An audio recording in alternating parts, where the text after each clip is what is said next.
Hey guys, welcome back. Thanks for taking a few minutes to check out this video. This is going to be about the MBT stock. A few customers had some questions on how to install the stock. There were some other questions that because they didn't have the firearm, they weren't really sure what to expect. And so I want to just show a few things on this firearm. This is the APC 223 Pro. And I want to show with regard to what you're going to need to do to install a stock if you don't have a short barrel rifle configuration yet and you're just working with the pistol variant. Pistol variant would look like this. This is the APC 300 blackout version. It has the same exact end cap that uses the MBT stock. And so the process is going to be super similar. It's going to be identical actually. So let's go ahead and clear the firearm, get down to it. Lancer mag, love these Lancer mags. Man, these are clutch. Translucent smoke, very nice mags. To disassemble the firearm, it's very similar to an AR. You have two takedown pins for the lower. Flip the gun over, pull the pin out. If the other pin sticks, sometimes you can rock the lower down a little bit and the pin will pop right out. Now you notice that the end cap started coming out right away. I want to show you how to take that out if it doesn't do that. So this is our lower assembly. Super easy to take out. Traditional AR style hammer and trigger assembly. Now I will say, while I got this out, I want to show one nuance. So you cannot install just any triggers with this, and I'll show you why. And a lot of people wonder, well, why can't you just put a Geisley in here or another trigger? The issue is with the hammer. And so if you can see this recessed portion of the hammer through here, that is to allow clearance for this wall in the front trigger pocket. So as the hammer moves forward, and I apologize, it's kind of dark, but as the hammer moves forward, the bottom of that hammer is recessed back to accommodate that wall and allow the hammer to sit flush. So if you try to put a Geisley in here, what's going to end up happening is that it's going to rest like this and it won't strike all the way forward. I have heard some people say that they grind down a Geisley hammer. I personally don't recommend modifying a hammer. I think you run the risk of the metal fracturing over time, potentially the hammer breaking. Some other alternative triggers include the Elftmann trigger. So B&T has started installing Elftmann triggers on some of their firearms. They're great. We sell the Elftmann trigger, the flat face trigger. It is a fantastic trigger, and I'll do a different video on that sometime. We can ghost it. But I think Hyperfire also makes triggers, and I'm trying to work with Hyperfire to start selling some of their triggers. I think they'd be great in these firearms. So that's the lower. I think we're done with that. So let's move on here to the end cap and the rear assembly of the firearm. If for some reason this doesn't want to come out by itself, some of the firearms like the APC 9 series, the end cap will kind of hang up back here. And to loosen it up, if you just put some downward pressure like that, it'll push it down and then it'll allow you to pull it straight out. And on the inside, we have a recoil spring, and that recesses into this little detent here. And then we have the buffer. And so let's take the bolt out, show you how that assembly works. So spring is out. The spring just slides out, and just keep in mind that there are differences in the end of the spring. So you have a cone on the rear, and then you have a little nipple style end piece here that goes toward the front. And so the way this works is it slides in here, and as the bolt travels backward, it's recessed on the back end, and it'll slide onto that buffer assembly, and that buffer assembly is pretty much the magic that helps mitigate the recoil. So on a lot of CZs, right, the CZ Scorpion, the pistol caliber carbine, they don't use a rear buffer, and so it's a little bit more snappy to shoot, whereas the B&T are very smooth. Another thing on these bolts, I know I'm kind of digressing, getting a little tangential here, but this will just be real brief. But on these bolts, the lug nuts, they're rounded off. So they're not perfectly squared, and that's going to help with longevity and life of this bolt. So keep that in mind. You know, if you have an AR-15 and your lugs are 100% 90-degree angles going all the way around, that's probably going to result in some of these lugs and breaking off. So on this one, you're less likely to break the lugs because they're kind of rounded off a bit. So, you know, the engineering on this gun, the detail, the quality is phenomenal. These are a fantastic firearm. Now, you will pay top dollar for them, but they're a great firearm. So getting to the crux of the video here, this is the MBT stock, right? And so we have two components. We have the end cap. And so it's real important to notice the difference on the end cap. Let me grab, just give me a minute here. I want to show you the old traditional end cap versus the MBT end cap.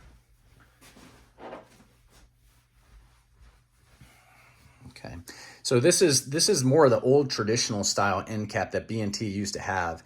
And so if you have one of those skeletonized stocks that's side folding, this is the end cap that you would use. And so if you'll notice, there's two ears on the hinge right here and here. And so to give you some perspective, in case you've never seen one of these, so that's the orientation of how these end caps are. And so if we flip it over, and you can see the difference, right? So the MBT end cap is going to have 3 ears to it. So you have 1, 2, and 3 ears, where the old legacy end caps just have the 2 ears, and they have this screw that goes down through it. So keep that in mind. If you're looking to buy a new stock, you have to make sure that you have the MBT end cap. And this is what all the new firearms are shipping with from B&T. If they're made in 2023, they're going to have the MBT end cap, at least on the rifle series. Some of the pistol caliber carbines may still have the old legacy end cap, or they'll have the rails. So let's talk about how you install one of these. And I'm not going to go through the full installation process because it's a bit of a bugger to do. But I will talk about what you need and how to go about it. So on the end cap that you'll have, so this is the identical end cap as this one here, okay? It's just without the stock. That stock will ultimately fit like that. Maybe it would help if I turn this around so it's not upside down for you. But this stock ultimately will go like that. And so what you need are two main components. You have to have a spring, and you have to have a hinge pin. These hinge pins are not screws. These are press-fitted hinge pins. The knurled portion goes toward the top, and it's going to knock it down and in when you're ready to permanently install the stock. So it may be beneficial to have a hammer. You'll need something to hammer it in, right? Notice that this is not recessed. The pin sits flush with the top hinge. And so where do you put the spring? Well, let me show you that. And incidentally, we ship all our stocks with springs. And it's the one thing that's been frustrating as a dealer for B&T products is that these stocks don't ship to us, the dealers, with a hinge spring. I've never had it. Even the new tan ones that came out just a week ago, they still don't have these hinge springs, and it's super frustrating.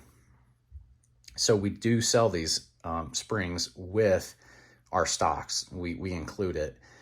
One thing that we add as an additional option is this hinge pin, because so B&T, when they ship these firearms, they ship them with the hinge pin inside the little bag, the clear bag that has the Picatinny rails, the polymer sights.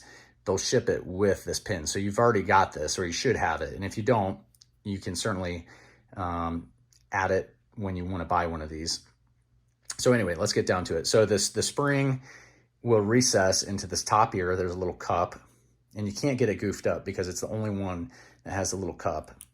Okay, it'll go in there, and then when you go to install it into this, you're going to have to push the spring down in order to get it to compress underneath this ear here.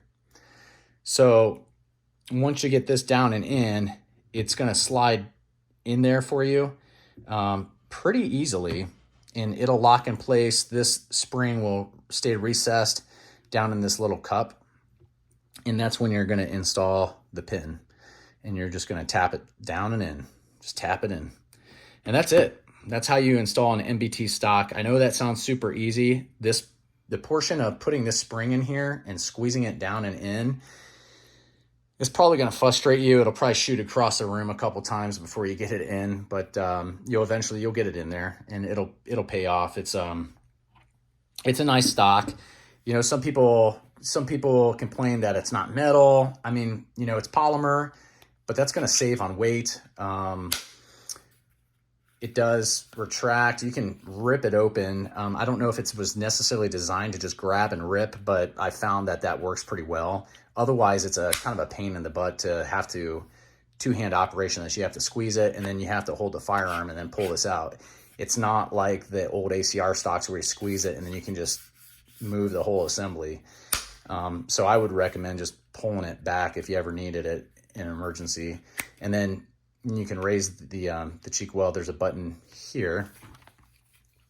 So there's a button here. You can push that and it'll raise and lower, which is super nice. I think it's a nice stock. I think it's good.